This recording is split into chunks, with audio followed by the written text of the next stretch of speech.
Hello guys, welcome to my blog. तपाईँहरू ठिकै हुनुहुन्छ होला? म पनि ठिकै छु। अहिले म आई लभ टकबरमा छु। अन्त अहिले नजारा चाहिँ एकदम धुम्बो धुम्बो गरम गरम घाम पनि लागिरहेको छ हो। अन्त अब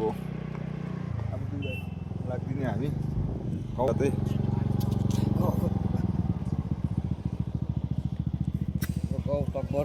यस्तो छ।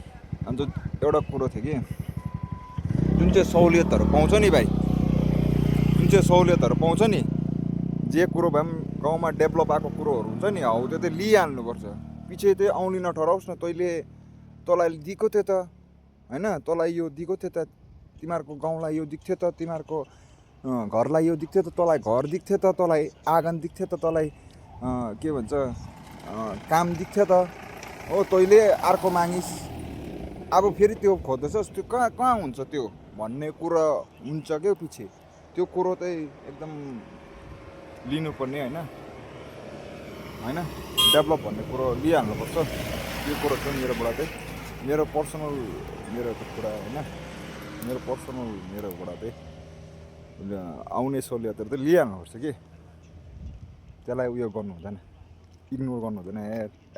हुन्छ हौ नलिउँ हुन्छ, अर्को लियो भने हुन्छ भन्ने हुँदैन। जुन चाहिँ दियो त्यही लिनुपर्छ।